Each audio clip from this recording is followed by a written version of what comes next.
আচ্ছা, এটা হচ্ছে তোমাদের 5 নাম্বার প্রশ্ন। এটা মূলত হুইটস্টোন ব্রিজ টপিক থেকে। তো যদি তোমরা হুইটস্টোন ব্রিজ না বুঝে থাকো তাহলে কমেন্টে দেওয়া আছে লিঙ্ক, তোমরা যে আমার আগের ভিডিও দেখে আসতে পারো। ওইখানে হুইটস্টোন ব্রিজের টপিকটা খুব ভালোভাবে ক্লিয়ার করা আছে। হুইটস্টোন ব্রিজ মূলত কীরকম গঠনের হয় সেটা দেখো, যে এই তোমরা পরিচিত এইরকম এক গঠনের সাথে, এইরকম এইরকম এরকম এরকম, হ্যাঁ। তো এক্স্যাক্টলি এমন হতে হবে বিষয়টা তা না, এটা মাথায় রাখতে হবে উপরের দুইটা শ্রেণীতে, আবার নিচের দুইটা থাকতে হবে শ্রেণীতে, দুইটা রোধ। আর এই যে শ্রেণীর মাঝে দুইটা পয়েন্টকে যদি আমরা আরেকটা রোধ অথবা যে কোনো গ্যালভানোমিটার দিয়ে যদি কানেক্ট করে দিতে পারি, তাহলে এটা হয়ে যাবে আমার হুইটস্টোন ব্রিজ, ঠিক আছে। তাহলে এইটা কিভাবে হুইটস্টোন ব্রিজ, এটা যদি তোমাদেরকে বুঝাই তাহলে দেখো, এই যে উপরে এই 150 ওহম আর 90 ওহম এরা দুইজন আছে সিরিজে। দেখো এটা যে এই দিক দিয়ে যাচ্ছে, তাহলে এরপরে এটা আছে, এটা সিরিজে আছে। আর নিচের 50 ওহম আর 30 ওহম আছে হচ্ছে কিসে, শ্রেণীতে। আর এদের মাঝে দুইটা পয়েন্ট যোগ করে দিছি, সেটার মাঝে কি 40 ওহম, তাহলে অবশ্যই এটা কিসে আছে, এটা হচ্ছে হুইটস্টোন ব্রিজ ফর্মে আছে। এটাকে যদি আমি হুইটস্টোন ব্রিজের মতো করে লিখি তাহলে কি দাঁড়ায়, দেখো যে এই হচ্ছে 150, তারপরে এই হচ্ছে 90, এই হচ্ছে 50, আর এই হচ্ছে 30। আর এই যে মাঝের রোডটা হচ্ছে কত, 40 ওহম। হ্যাঁ, এইটাই হচ্ছে তোমার ওই যেটা হচ্ছে আমরা গ্যালভানোমিটারে জি ওহম রোধ হিসাবে শিখছিলাম সেইটা। তো এই হচ্ছে তোমার হুইটস্টোন ব্রিজ ফরমেশন, ঠিক আছে। তো এখন দেখো খুব ক্লিয়ার এখান থেকে যে এটা হচ্ছে পি, এটা হচ্ছে কিউ, এটা হচ্ছে আর, আর এটা হচ্ছে এস। তাহলে আমরা দেখি P by Q equals to কত, 150/90 ইকুয়ালস টু হচ্ছে 5/3, আর হচ্ছে R by S equals to 50/30 equal 5/3। দেখো তাহলে আমরা হুইটস্টোন ব্রিজে শিখছিলাম যে যদি P by Q equal R by S হয় তাহলে ব্রিজটা কিসে আছে, সাম্যাবস্থায়। তাহলে দেখো ব্রিজটা সাম্যাবস্থায় থাকলে কি হয়, এদিক দিয়ে কারেন্ট আই সমান সমান 0 হয়। আর কারেন্ট আই 0 মানে কি বলো দেখি, কারেন্ট আই 0 মানে হচ্ছে এইটাকে আমরা বাদ দিতে পারবো, অর্থাৎ এর কোনো ভ্যালু নাই এই সার্কিটের মধ্যে। যদি ভ্যালু না থেকে থাকে, অর্থাৎ 4 ওহমে এই কি বলে তড়িৎ প্রবাহ সমান 0। আচ্ছা, 4 ওহমে তড়িৎ প্রবাহ 0 মানে ওটা বাদ দিয়ে দিলাম। তাহলে কি হবে যে এই 150 আর 90 আছে শ্রেণীতে, 50 আর 30 আছে শ্রেণীতে, তারপর তারা আছে সমান্তরালে। তাহলে কি RS1 বের করি, 150 প্লাস 90 ইকুয়াল 240 ওহম, আর হচ্ছে RS2 বের করি কত, 50 প্লাস 30 ইকুয়ালস টু 80 ওহম। আচ্ছা, এখন হচ্ছে আমরা আর ইকুইভ্যালেন্ট বের করবো কি, এই দুইটা সমান্তরালে আছে, তার মানে কি 1/240 প্লাস 1/80 ইনভার্স 1 যদি করি তাহলে যে মানটা আসতেছে সেটাই তুল্য রোধ, ঠিক আছে। এটা হচ্ছে কি তুল্য রোধ। ওকে, তাহলে হচ্ছে তোমার সি নাম্বার এখানে কমপ্লিট হয়ে গেল, গ নাম্বারটা এখানে কমপ্লিট হয়ে গেল। এখন আমরা ঘ নাম্বারে যাই। ঘ নাম্বারে কি বলছে, উদ্দীপকের এসিডি আর এবিডি পথে উৎপন্ন তাপের হার একই হবে কি না। আচ্ছা, গ থেকে আমরা কি পাচ্ছি দেখো, এটা হচ্ছে এ, এটা হচ্ছে সি, এটা হচ্ছে ডি, আর এটা হচ্ছে এ, এটা হচ্ছে বি, এটা হচ্ছে ডি। এসিডি পাথ মানে কি, এই যে এইটুকু এই পথের মধ্যে, এই পথের দেখো দুই প্রান্তের বিভব পার্থক্য কিন্তু, এটা যেহেতু 120 ভোল্ট, তাহলে এ আর ডি এর বিভব পার্থক্য কিন্তু 120 ভোল্ট।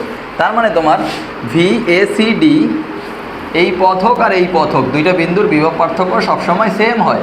তাহলে VACD ইকুয়ালস টু 120, আবার VABD এই পথের জন্য বিভব পার্থক্য কত হবে, 120 ভোল্ট।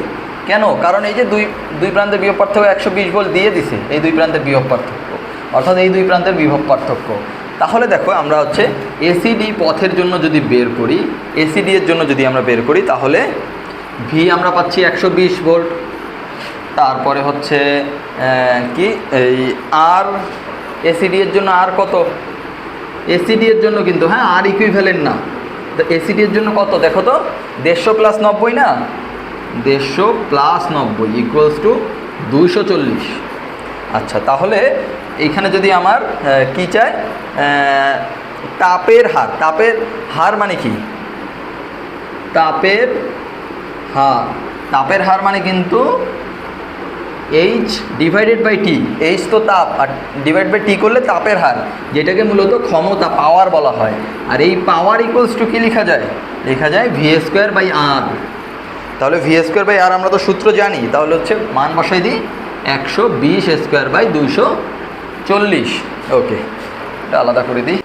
তাহলে এখন দেখো এবিডি পথের জন্য কি হবে, এবিডি পথের জন্য ভি তো আগের মতোই 120, বারবার করে এটা বলছি। আর কত এবিডি পথের জন্য, দেখো 50 প্লাস আর এবিডি পথের জন্য 50 plus 30 equals to 80। So P ABD বলো কি হবে, নিজে নিজে চিন্তা করো যে এবিডি পথের জন্য ক্ষমতাটা কি হবে, তাহলে ভি স্কোয়ার বাই আর একই সূত্র, তো এই দুই জায়গার ভি কি 120 ডিভাইডেড বাই আর কত 50 প্লাস 30, ভি স্কোয়ার হচ্ছে by R equal 120 square by 80, তাহলে হচ্ছে 180। 180 পাওয়ারের একক কি ওয়াট, 180 ওয়াট, বা ওয়াটকে কি লেখা যায় জুল পার সেকেন্ড লেখা যায়, ঠিক আছে। তারপর এইটার মান আসে হচ্ছে 60 জুল পার সেকেন্ড, তার মানে তাপ উৎপন্নের যে হারটা সেটা সমান হবে না। তাহলে কি লেখা যায়, পি অফ একটা হচ্ছে ACD is not equals to P of ABD, তাপ উৎপন্নের হার উভয় ক্ষেত্রে সমান হবে না। আচ্ছা এই দেখো তোমাদের 6 নম্বর প্রশ্ন, 6 নম্বর প্রশ্নতেও তোমার এই হুইস্টন ব্রিজ দিছে, এইখানে সুন্দরভাবে বুঝাই দিছে যে এটা একটা হুইস্টন ব্রিজ।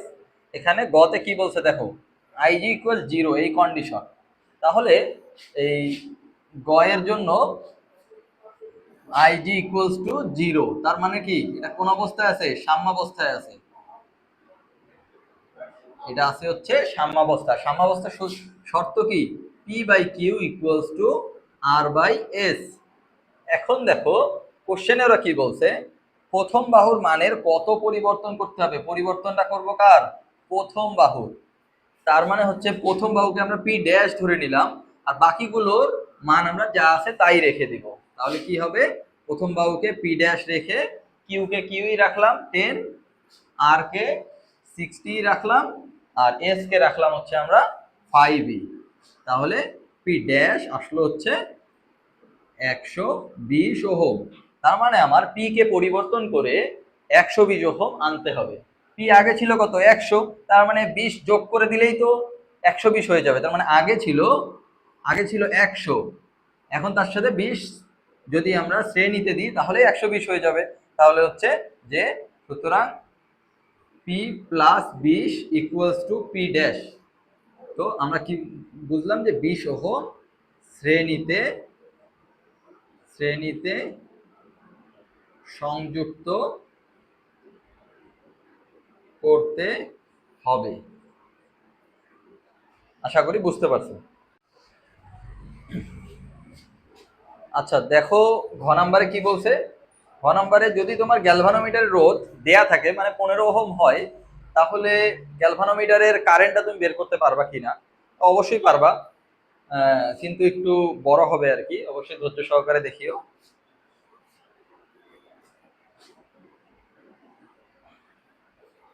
একটু বড় করে চিত্রটা আর্ট করি যাতে বুঝতে সুবিধা হয়। অনেকগুলো সমীকরণ আসবে, অবশ্যই একটু মনোযোগ দিতে হবে, না হলে বুঝতে পারবা না কিন্তু। হ্যাঁ, এটাকে আমরা গ্যালভানোমিটার না দিয়ে 15 ওহম যেটা দিছে রোধের চিহ্নই দিয়ে দিলাম যাতে বুঝতে সুবিধা হয়।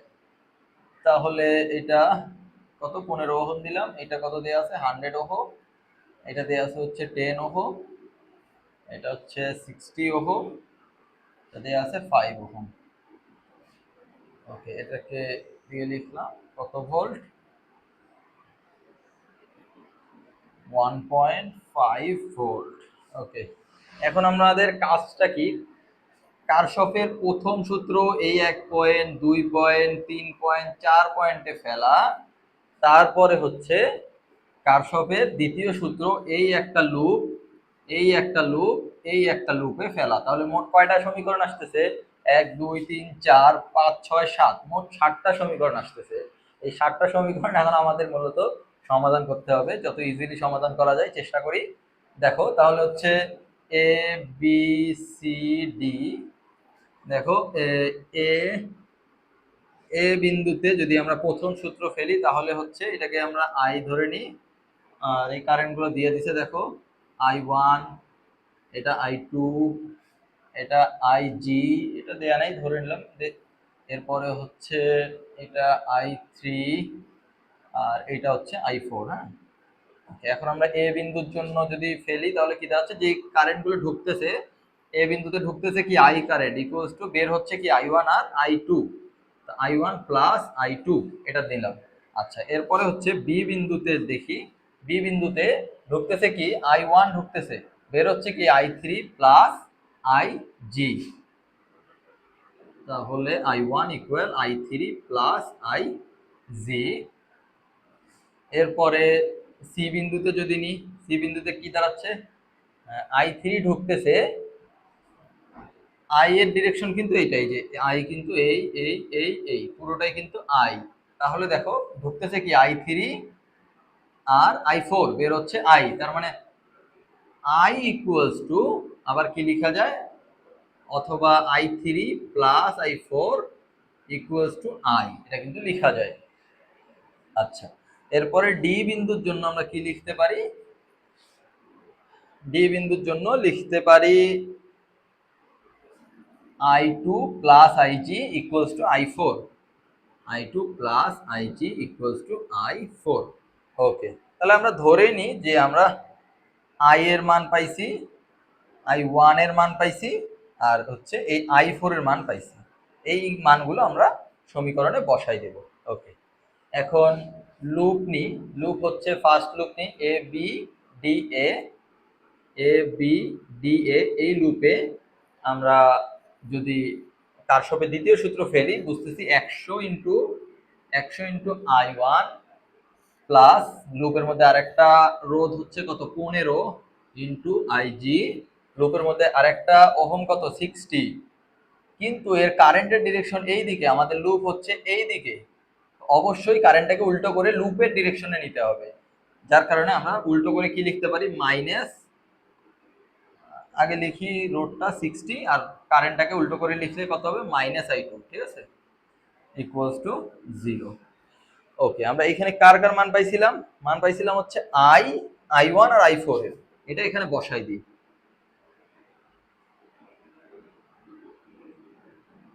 I1 এর মান হচ্ছে I3 plus IG plus 15 IG minus 60 I2 equal 0।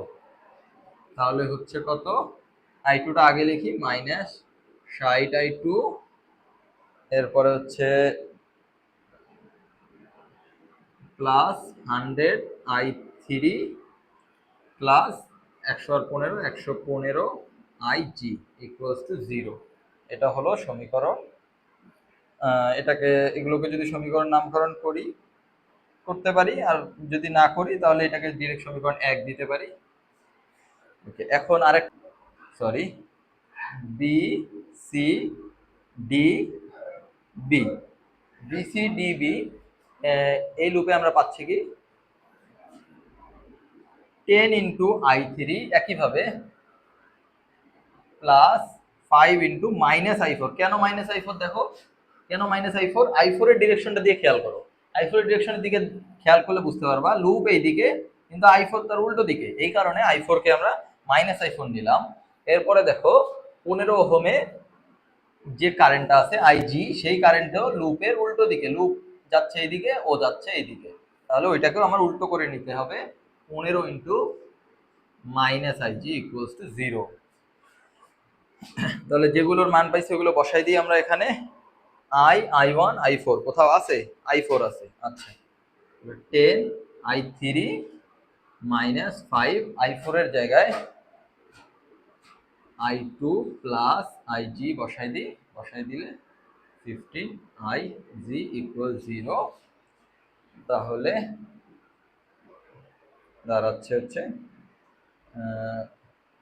-5 I2 আর হচ্ছে I3 কত প্লাস 10 I3 আর এদিকে -5 IG এর সাথে গুণ হয়ে গেলে -5 IG আর এদিকে -15 IG হয়ে যাবে -20 IG ইকুয়াল 0। আচ্ছা, এটা গেল। এরপরে দেখো তো জায়গা আছে, এরপর নিচে জায়গা আছে, 2 লাইন লেখা যাবে না? আচ্ছা, তো 2 লাইনের মাপে লিখি। হ্যাঁ, এরপরে দেখো আরেকটা লুপ বাকি থাকে, সেটা হচ্ছে এই নিচের লুপটা। হ্যাঁ, নিচের লুপটার জন্য আমরা এখানে নাম দিতে পারি EF, নাম দিতে পারি চাইলে যে ACEFA, ACEFA। এই লুপের মধ্যে যদি আমরা ফেলি তাহলে কি দাঁড়াবে?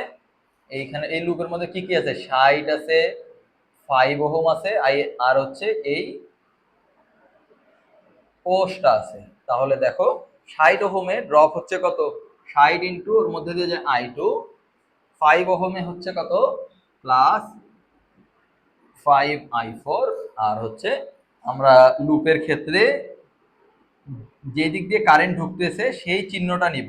1.5 যে পোস্ট আছে তার কারেন্ট প্রবেশ করতেছে মাইনাস দিক দিয়ে, অর্থাৎ এই পাশটা দিয়ে, তার মানে -1.5 নেব, -1.5 নেব। এখানে আর কোনো রোধ নাই এই লুপের মধ্যে।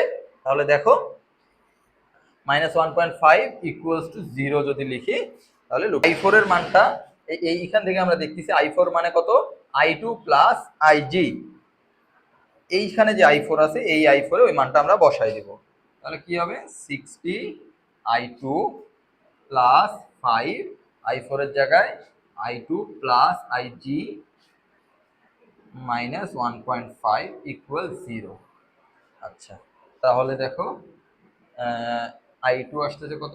65 I2 plus 5 IG equals to 1.5, সমীকরণ 3। এখন দেখো 1 নং, 2 নং আর 3 নং সমীকরণ, এটা হচ্ছে আমরা সমাধান করলেই কার কার মান পাচ্ছি?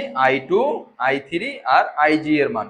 I2 I3 IG, I2 I3 IG। এটা ছাড়া আমাদের এই তিনটা সমীকরণে আর কোনো মান নাই। তিনটা সমীকরণ, তিনটা চলক, অটোমেটিক্যালি মান বের হয়ে আসবে। আচ্ছা, তাহলে দেখো যে এই তিনটা সমীকরণ আমরা ওভারঅল পাইলাম। এই তিনটা সমীকরণ যদি আমরা সমাধান করি, ক্যালকুলেটরে সমাধান করে ফেলবা, অনেক বড় আসবে না হলে। সমাধান করে পাই I2 এর একটা মান এত অ্যাম্পিয়ার, I3 এর মান এত অ্যাম্পিয়ার, অ্যান্ড IG এর মান এত অ্যাম্পিয়ার। এই যে IG এর মানটা আমরা পাইলাম, এটাই হচ্ছে মূলত এই যে গ্যালভানোমিটারের মধ্যে দিয়ে যে কারেন্টটা যায়, এই যে গ্যালভানোমিটারের যে প্রবাহ, সেই প্রবাহটাই। তাহলে অবশ্যই সে গ্যালভানোমিটার প্রবাহ নির্ণয় করতে পারবে, আর এইভাবে সে নির্ণয় করবে।